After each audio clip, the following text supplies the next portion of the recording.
Seja bem-vindo, meu querido irmão, minha querida irmã, à última aula da maratona de interpretação bíblica. Pela graça de Deus, nós chegamos até aqui, não é verdade? Foram momentos muito bons que nós passamos juntos e eu tenho certeza que o nosso aprendizado vai ficar para sempre gravado em nossos corações. Eu, particularmente, me sinto privilegiado por Deus de poder compartilhar esse conhecimento com todos vocês, de poder conhecer a cada um de vocês. Os meus votos sinceros são para que você continue firme na caminhada cristã, segurando na mão de Cristo, para que muito em breve todos nós possamos nos encontrar juntos lá na Canaã celestial. Então, querido amigo, obrigado por você que nos acompanhou até aqui. Estaremos agora falando a nossa última aula, ministrando a nossa última aula, que é sobre a interpretação da poesia bíblica, a poesia do Antigo Testamento. E no final, como prometido para você, nós teremos um comunicado especial, uma oportunidade imperdível de você poder estudar teologia conosco no Seminário da VA. Eu peço que você tenha paciência, que você agora se concentre na aula e no final a gente vai falar mais sobre isso, tá bom? Então vamos lá, vamos para a nossa aula sobre interpretação da poesia bíblica. Aqui é o recadinho que eu deixei para vocês, ó. Fique aí, no final da aula será revelado algo muito bom para você, algo bombástico, tá bom? Então vamos lá. Interpretando a poesia bíblica. Eu quero lembrar com você que a Bíblia ela é dividida em alguns gêneros literários. Dentro da Bíblia, esses gêneros literários são divididos em narrativas. Nós tivemos uma aula falando sobre como interpretar as narrativas do Antigo Testamento. Nós temos as profecias, e a profecia dividida em clássica e apocalíptica. Também tivemos uma aula falando sobre as profecias, como interpretar as profecias. Hoje nós vamos falar sobre a poesia bíblica, que é um dos gêneros literários também que estão na Palavra de Deus. No Novo Testamento nós temos as cartas paulinas, as epístolas gerais e temos os evangelhos também. Então a Bíblia é recheada de gêneros literários. Cada um desses tipos de literatura tem princípios específicos de interpretação bíblica, tá bom? Não conseguimos nessa maratona bíblica de interpretação bíblica poder falar sobre todos esses gêneros para você, mas eu creio que aquilo que a gente aprendeu, principalmente a primeira aula sobre conceitos e diretrizes gerais, vai ajudar você de uma maneira panorâmica a interpretar os diferentes gêneros literários da Bíblia. Os principais livros poéticos que nós temos na Bíblia são esses daí que eu estou mostrando para você. O livro de Jó, os primeiros capítulos iniciam em prosa, mas depois você percebe que muda a estrutura do livro, se torna poesia e depois no final, nos últimos capítulos, volta a ser prosa também. Nós temos também o livro de Eclesiastes, considerado um livro poético, o livro de Salmos e os livros de Provérbios. Esses aí são os principais livros poéticos da Palavra de Deus do Antigo Testamento. Temos ali também Lamentações de Jeremias, é considerado um livro poético, e algumas porções de poesia espalhadas por toda a Bíblia. Você tem que entender uma coisa. A poesia do Ocidente, aqui para nós, ela é diferente da poesia oriental. Enquanto no Ocidente o que se valoriza é a rima, é uma poesia que rima, no Oriente é valorizada uma poesia emotiva, que toca no coração.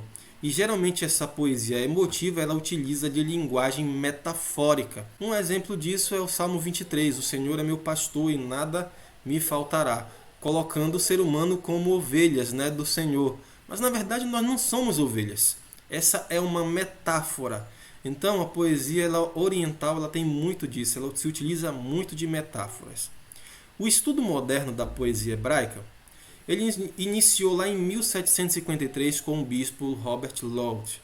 Ele descobriu que na poesia hebraica existiam métricas reais nessa poesia, um tipo de musicalização. Só que o conhecimento do hebraico clássico ele se perdeu ao longo do tempo e isso ficou um tanto obscuro. Mas ele voltou o seu estudo para algo que ele descobriu também muito importante, e é no que se resume hoje o estudo da poesia hebraica, que é o chamado paralelismo.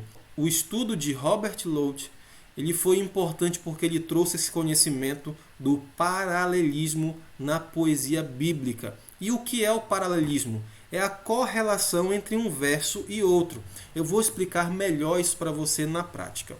Ele descobriu que existem alguns tipos de relação entre os versos dentro da poesia hebraica. Essas relações são chamadas de paralelismo. E agora eu vou falar para vocês alguns tipos de paralelismo. O primeiro paralelismo é o paralelismo sinônimo. É quando a segunda linha fala o mesmo que a primeira linha, só que com outras palavras. Você quer um exemplo? Provérbios 1:20. Veja o que está escrito em Provérbios 1:20. Grita na rua a sabedoria, e nas praças levanta a voz. Você percebe que a primeira linha ela colocou um pensamento e na segunda linha se repetiu o mesmo pensamento, só que com outras palavras? Perceba, o verbo gritar, ele faz uma relação com levantar a voz da segunda linha. Aqui na primeira linha nós temos na rua, enquanto na segunda linha nós temos nas praças. Você percebe a relação? Isso se chama paralelismo sinônimo. É quando a segunda linha fala a mesma coisa que a primeira, só que em outras palavras. Nós temos também o paralelismo antitético, que utiliza a figura de linguagem da antítese, ou seja, a antítese é o contrário, é o oposto. É quando a segunda linha ela contraria a primeira. Um exemplo disso é em Provérbios 14:30. Nós conseguimos ver esse contraste. Perceba, o ânimo sereno é a vida do corpo, mas a inveja é a podridão dos ossos. Você percebe que existe um contraste? Você percebe que existe uma oposição? Na primeira linha nós temos o ânimo sereno e na segunda linha nós temos a inveja. Enquanto na primeira linha nós temos um pensamento positivo, na segunda linha o autor traz algo negativo. Nós temos também aqui a vida do corpo, algo positivo. E na segunda linha nós temos podridão dos ossos, algo negativo. Então, o paralelismo antitético é quando existe esse contraste, essa oposição de ideias. O paralelismo sintético é o terceiro tipo de paralelismo que eu vou apresentar para você. É quando a segunda linha complementa a primeira. Ou seja, o autor bíblico ele escreve um pensamento, só que ele não termina esse pensamento. Ele vai terminar a sua descrição na segunda linha. Veja Salmos capítulo 28, verso 6, é um exemplo. Bendito seja o Senhor. O autor poderia terminar aí, louvando a Deus, mas ele quis complementar esse pensamento, dizendo o porquê o Senhor é bendito. E ele responde esse porquê na segunda linha, porque me ouviu as vozes súplices. Então veja, paralelismo sintético é quando a segunda linha complementa a primeira. Nesse caso, a segunda linha respondeu porque o Senhor é bendito. Paralelismo quiástico, ou quando há quiasmos. Paralelismo quiástico é quando há uma inversão das palavras sucessivas, em linhas sucessivas. A ênfase que o autor queria dar, ela fica no meio do verso, ou seja, o centro ele é o principal. Vou explicar para você na prática. Salmos capítulo 30, verso 8. Olha só o que está escrito lá em Salmos 30, verso 8. Eu clamei a ti, Senhor. Essa é a primeira linha. E ao Senhor eu fiz súplicas. Você viu que houve uma inversão e a palavra Senhor ficou no meio do verso, tanto na primeira linha quanto na segunda linha? Eu vou mostrar isso de maneira mais prática ainda para você. Eu estruturei esse verso para você perceber essa centralidade. Veja só a estrutura do verso. Nós temos a primeira linha A linha, nós temos B linha, nós temos B duas linhas e temos A duas linhas.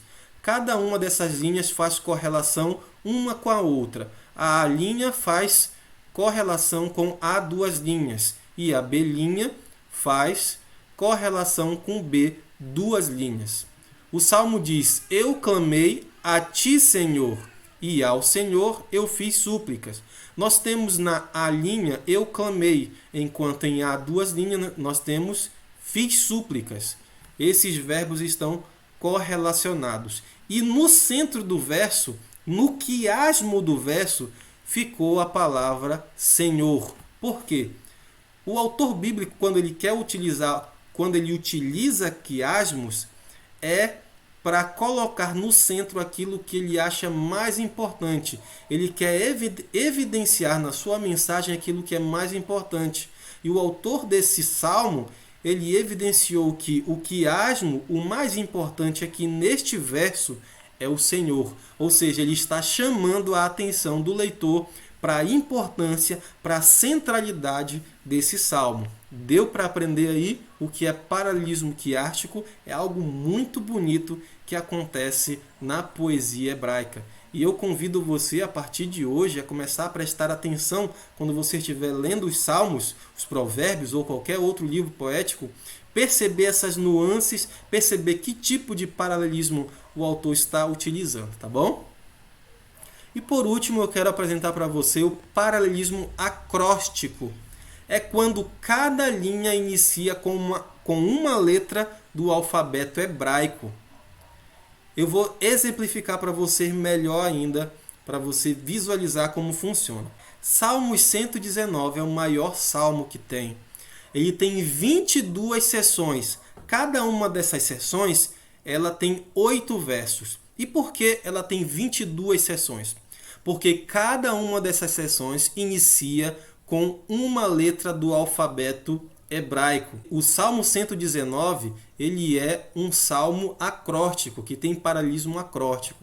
Então, a cada 8 versos do salmo, ele se inicia com uma letra do alfabeto hebraico na ordem de sequência do alfabeto. Aqui eu tenho o alfabeto para mostrar para você.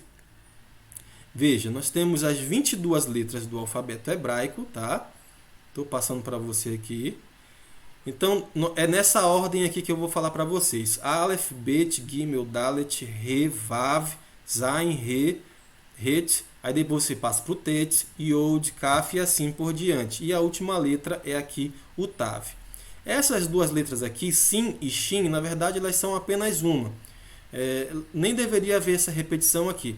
Mas é porque ela tem uma variação dependendo de onde o sinal dela está posicionado. Se ele está posicionado nessa perna, a pronúncia é sim. E se esse sinal está posicionado nesta última perna aqui, a pronúncia é shin.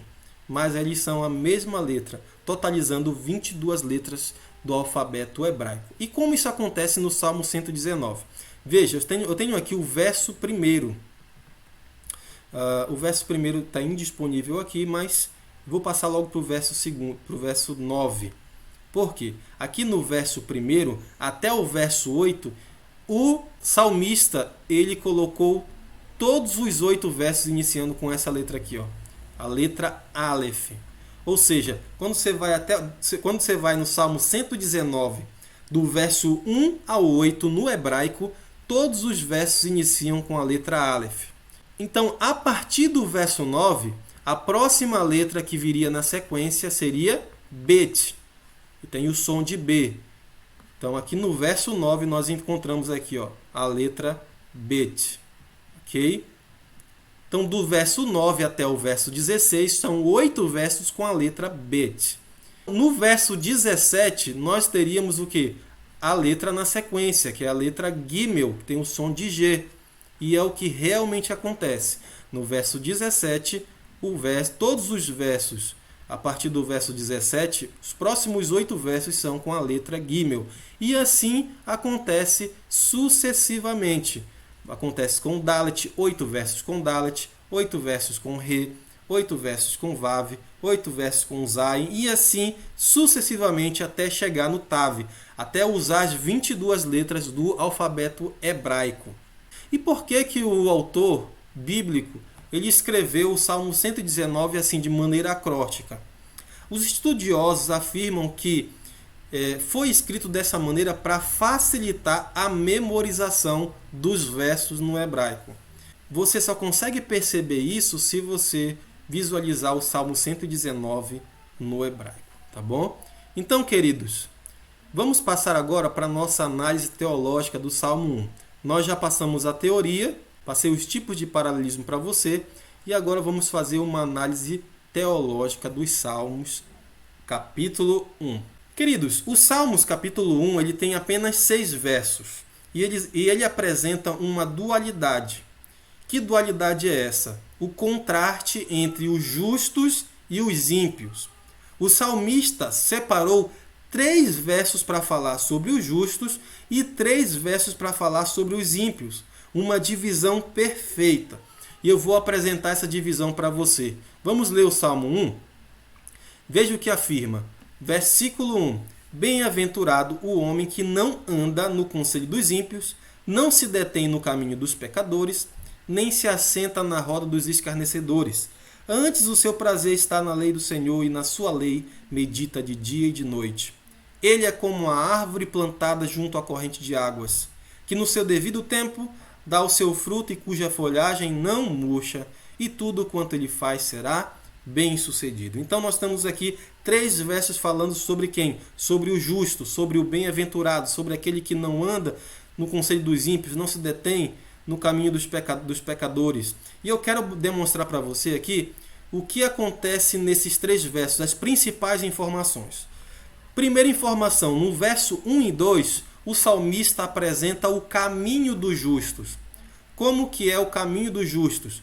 O caminho dos justos é aquele que não anda no conselho dos ímpios, não se detém no caminho dos pecadores, nem se assenta na roda dos escarnecedores.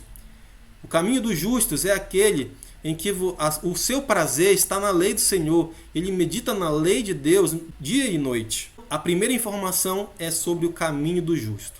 A segunda informação é que o justo ele é colocado através de uma metáfora, de uma árvore, algo firme. Então, ele é apresentado no verso 3, ele é como a árvore plantada junto à corrente de águas. É uma árvore constantemente regada pela corrente de águas. É uma árvore que dá fruto no seu tempo. Ele é uma árvore que a sua folhagem não murcha.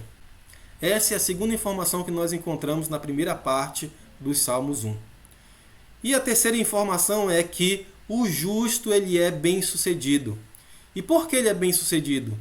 Porque ele é como se fosse uma árvore plantada junto à corrente de águas, porque ele medita na lei de dia e de noite, porque ele dá frutos, porque ele não anda no conselho dos ímpios. É por isso que o justo ele é bem-sucedido. Então essas são as principais informações que nós encontramos aqui do Salmo 1, na primeira parte que fala sobre os justos. Agora nós vamos analisar os versículos 4, 5 e 6 que fala sobre os ímpios. Nós temos aqui, os ímpios não são assim. Não são assim como? Veja como terminou a sentença que fala sobre os justos. O justo é bem-sucedido. Só que aqui quando começa a falar dos ímpios, os ímpios não são assim. Ou seja, qual a primeira informação que o salmista nos dá sobre os ímpios? Que o ímpio ele é um fracasso. A vida do ímpio é um fracasso. Coloquei aqui justos, perdão. A vida do ímpio é um fracasso. Então, diferente dos justos, que é de sucesso, a vida do ímpio é de fracasso. E por quê? A segunda informação que é nos colocada é que o ímpio ele é colocado através de uma metáfora da palha. Ele é como a palha que o vento dispersa. Enquanto o justo ele é uma árvore plantada junto às águas, constantemente regada, constantemente hidratada, o ímpio não. O ímpio ele é que nem a palha seca, desidratada, que será lançada no fogo. E a terceira informação é o caminho dos ímpios. Veja só no verso 6. Pois o Senhor conhece o caminho dos justos, mas o caminho dos ímpios o quê? Perecerá. Então a terceira informação ela é sobre o caminho dos ímpios. Você já percebeu uma coisa muito importante? Nós temos aqui um paralelismo quiástico. O salmista ele queria colocar alguma coisa no centro, algo importante para você perceber. E agora nós vamos saber o que é isso. Vou mostrar para vocês a estrutura, como ficou esse verso. Veja a estrutura do paralelismo quiártico. Nós temos aqui o caminho dos justos na letra A e o caminho dos ímpios na letra A'. Nós temos a metáfora do justo como uma árvore na letra B, e na letra B' nós temos a metáfora do ímpio como uma palha. E no meio dos versos, na letra C e na letra C', nós temos o sucesso dos justos e o fracasso dos ímpios. O salmista queria colocar para você no centro uma diferença entre os justos e os ímpios. Ele queria colocar para você que você entendesse que o justo, aquela pessoa que é como uma árvore plantada junto às águas. E por que ele fala uma árvore plantada junto às águas? Porque no Novo Testamento Jesus é colocado como a água da vida, aquele que fornece a água da vida eterna. E no Novo Testamento também, o ser humano ele é colocado como uma metáfora de árvore também. A árvore que está plantada junto às águas, ou seja, a pessoa que está em Cristo Jesus e recebe da água da vida, ela é uma pessoa que terá sucesso na sua vida cristã. Ela alcançará a salvação. No entanto, em contraste a isso, a pessoa que não é plantada junto às águas, ela é cortada. Aquela pessoa que não dá fruto, ela serve para ser cortada, serve para virar lenha, serve para virar palha e será lançada no fogo. Esse é o caso dos ímpios. Lembra na pregação de João Batista? Lá em Lucas, você vê João Batista pregando à beira do Rio Jordão, dizendo que a árvore que não dá frutos será cortada e lançada ao fogo. Eis o machado já está na raiz da árvore. A árvore que não der fruto, ela será cortada e será lançada ao fogo. Esse é o destino dos ímpios. E por que o salmista ele inicia já no capítulo 1 falando sobre esse contraste entre os justos e os ímpios? É muito simples, querido. É porque na nossa vida, muitas das vezes, nós questionamos a Deus. O porquê o ímpio sempre prospera enquanto o cristão, o fiel a Deus, ele sempre sofre. Muitas coisas acontecem na vida do cristão, a nossa vida é uma vida de luta. E parece que quando a gente olha para o outro lado, a gente olha para aquelas pessoas que não são fiéis a Deus, não aceitaram a Cristo como Salvador, parece que elas só fazem prosperar na vida, parece que elas não têm problema. Enquanto o justo sofre, o ímpio prospera. Então o salmista ele escreveu esse salmo logo no início já para mostrar para vocês que não é bem assim. É totalmente o contrário. A nossa visão humana ela é limitada, ela não consegue enxergar. Mas a verdade é que no final o justo prosperará, porque ele está plantado junto às águas da vida eterna que é Cristo Jesus. E no final o ímpio será destruído como a palha. Queridos, eu fiz essa análise desse verso para trazer esperança para o teu coração. Que nas dificuldades da sua vida você possa olhar para o céu e agradecer a Deus pela oportunidade da salvação que Ele deu para você. Embora você sofra, embora você passe por problemas, sempre esteja plantado junto às águas da vida eterna. Jesus falou para nós que no mundo nós passaríamos por aflição, mas que nós deveríamos ter bom ânimo, porque Ele venceu o mundo e no final nós venceremos também. Que Deus possa abençoar você. Essa foi a nossa aula, foi a nossa maratona de interpretação bíblica. Eu espero que você tenha gostado. Eu espero que eu tenha contribuído de alguma forma para o teu crescimento espiritual, para o teu crescimento teológico e intelectual. Queridos, foi um prazer estar aqui com vocês. Eu louvo a Deus pela oportunidade que Ele me deu de poder transmitir esse conhecimento com cada um de vocês, tá bom? E agora eu vou dar a notícia, a revelação bombástica, sobre como você pode estudar teologia conosco no Seminário da VA. Então, ontem eu falei sobre uma oportunidade de você poder estudar teologia conosco. E essa é uma oportunidade única somente para você que está no grupo do WhatsApp, que tem nos acompanhado, que tem acompanhado as aulas, que tem feito suas atividades lá no site da plataforma. Então, essa oportunidade, irmãos, eu trouxe com todo carinho para você, porque eu quero que você se aprofunde mais ainda no estudo da palavra de Deus, no conhecimento teológico e se torne um missionário, para que você possa transmitir esse conhecimento que eu passei para você, para outras pessoas também. Então, eu vou falar para vocês agora como é possível você estudar teologia conosco. A partir de hoje, irmãos, eu estarei inaugurando oficialmente a plataforma online do Seminário Davá. Alguns já se cadastraram, mas eu estarei lançando as matrículas para o nosso primeiro curso, que é o curso de formação em teologia bíblica do Antigo Testamento. Nós estudaremos todos os livros do Antigo Testamento. Será uma formação completa, livro a livro, através de uma abordagem exegética no original hebraico. Você vai poder se aprofundar nos livros do Antigo Testamento, no seu contexto histórico, no seu contexto geográfico e no seu contexto literário. Tudo isso, como eu falei para você, com uma abordagem exegética, ou seja, através do idioma original hebraico.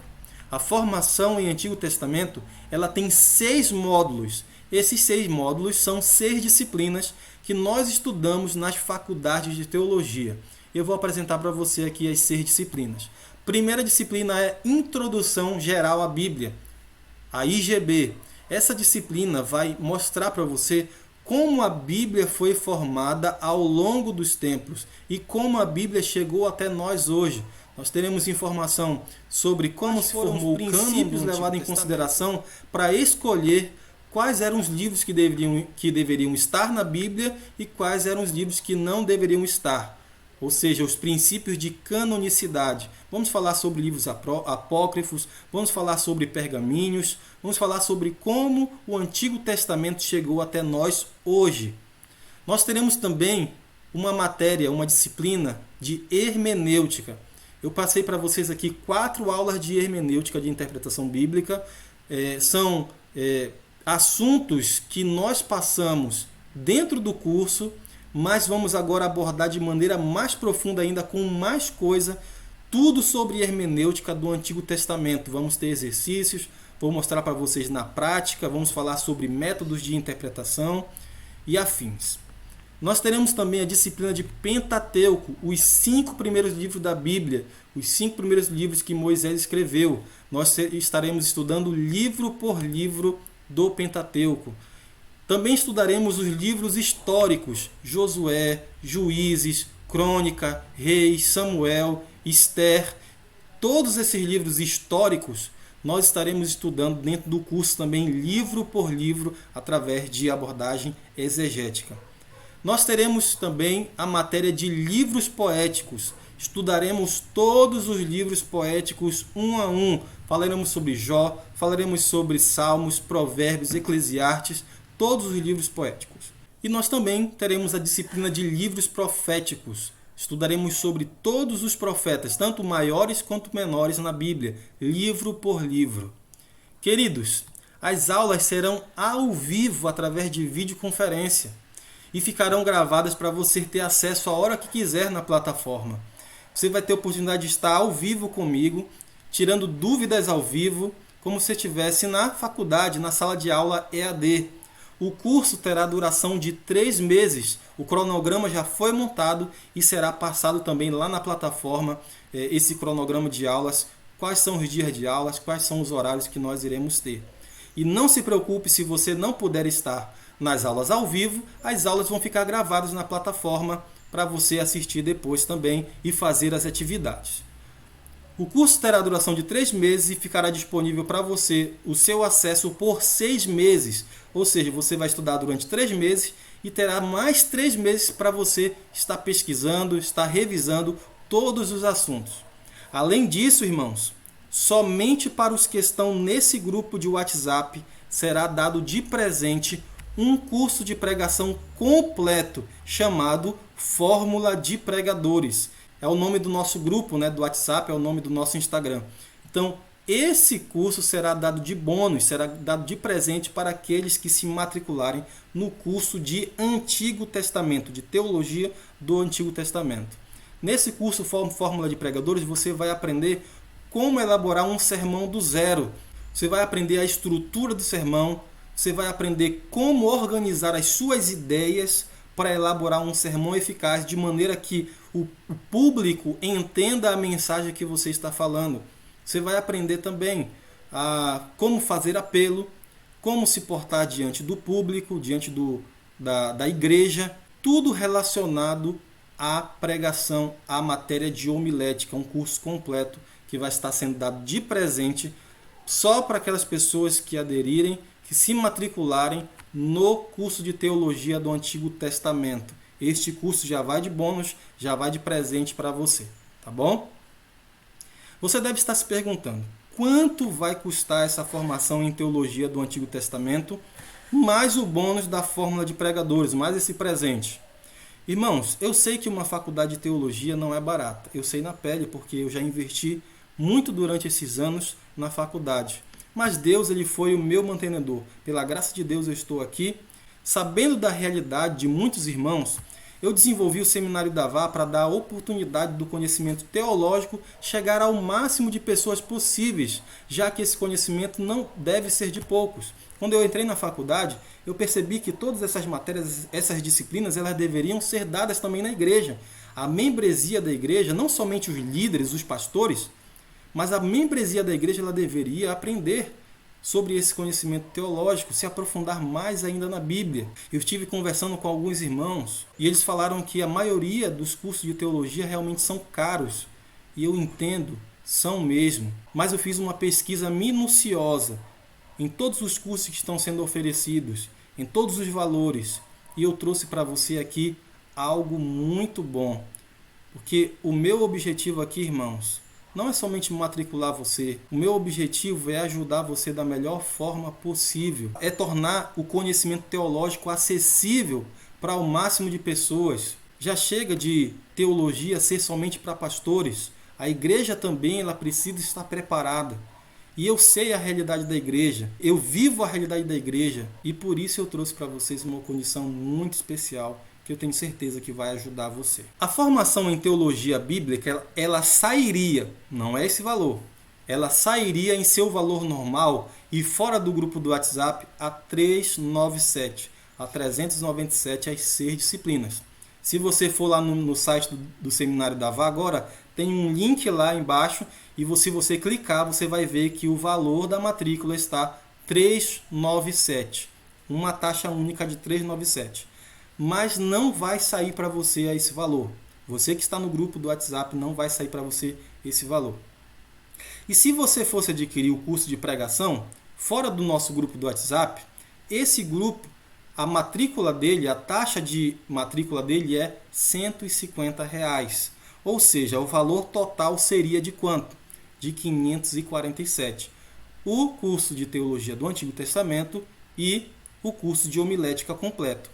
Mas para você que está aqui no nosso grupo do WhatsApp, que tem acompanhado a gente, que se tornou nosso amigo, que se tornou nosso irmão em Cristo, eu tenho algo ótimo para você. Preste atenção. Para você que nos acompanhou até agora e que tem um sonho parecido com o meu, de se aprofundar mais ainda no conhecimento teológico, de se preparar mais ainda para pregar o Evangelho, para abreviar a volta do nosso Senhor Jesus, eu trouxe algo único, algo que você não pode perder de jeito nenhum. Toda a formação em teologia bíblica do Antigo Testamento, mais o curso de pregação, apenas para quem está nesse grupo ficará apenas R$ 247 à vista ou 12 vezes de R$ 25 no cartão. Queridos, de 547 saiu por 247. A gente deu um desconto de R$ 300, porque eu conheço a realidade da igreja e eu quero que esse curso ele chegue ao máximo de pessoas possíveis. Por isso que nós fizemos essa condição especial. Você pode se matricular no curso de Teologia Bíblica do Antigo Testamento e ganhar o curso de Homilética por apenas R$ 247, ou em 12 vezes no cartão. Você pode dividir em 12 vezes, um desconto de R$300. E tem mais, irmãos. Eu falei para você que ia ter bênção. Tem mais. Falei para você que quem assistisse primeiro teria a melhor oportunidade. Apenas para os 10 primeiros que se matricularem no curso de teologia do Antigo Testamento, que estarem efetuando a sua matrícula, os 10 primeiros apenas, eles vão ganhar outro presente. Eu vou estar dando para você um curso de hebraico bíblico. Ou seja, irmãos, os 10 primeiros que se matricularem no curso de teologia do Antigo Testamento vão ganhar 2 cursos, o curso de pregação e o curso de hebraico bíblico, somente para os 10 primeiros que se matricularem. Irmãos, deixa eu falar um negócio para você. E já tem gente aí guardando vaga praticamente. Já tem gente que já me pediu para avisar quando lançasse. Então, se você tem desejo de estudar teologia conosco, e a partir do momento que você vê esse vídeo, então não perca tempo, se matricule logo e garanta a sua vaga entre os 10 para ganhar o curso de pregação mais o curso de hebraico bíblico. Tenho algo importante para falar para você. Essa promoção só é válida para quem está no grupo do WhatsApp. E se você sair agora, não terá outra oportunidade de se matricular no seminário com esse valor. Se você sair agora e no futuro você quiser estudar teologia conosco, você infelizmente vai ter que efetuar a matrícula no valor normal. Essa promoção também só ficará disponível até amanhã ao meio-dia. Depois do meio-dia, esse link aqui ele será desativado e o curso vai passar para um outro valor. Ainda analisaremos qual vai ser a proposta, mas se você quiser aproveitar nessa condição de 247 apenas, esse é um valor único, uma taxa apenas, e ganhar o curso de pregação e ainda poder participar do curso de hebraico, se você estiver entre os 10 primeiros, o momento é agora. Essa promoção só vai ficar até agora. O link para a matrícula está na descrição desse vídeo aqui no YouTube. E se você estiver assistindo pela plataforma, estará dentro da plataforma também o link para você poder se matricular no curso de teologia do Antigo Testamento. E também será lançado no grupo do WhatsApp para você ter a oportunidade de se tornar nosso aluno. Queridos, é uma oportunidade imperdível e está sendo colocada para você nesse momento. Se você sente no coração, assim como alguns irmãos já me falaram, que já sentiram no coração o desejo, o chamado de Deus para se preparar, para poder estudar mais, se você sente que o seu conhecimento é pouco ainda para o que você queria, seu conhecimento bíblico ainda é pouco, se você sente o chamado de Deus para ser mais atuante, para ser um missionário na causa dele, para poder pregar o evangelho a outras pessoas, esse é o momento, essa é a oportunidade de você se tornar um aluno do Seminário da VAR e poder se capacitar teologicamente para poder pregar o Evangelho de Deus. Então é isso, a oportunidade está lançada e agora você tem esta oportunidade na sua mão, a decisão está nas suas mãos. Que Deus possa abençoar você e qualquer dúvida,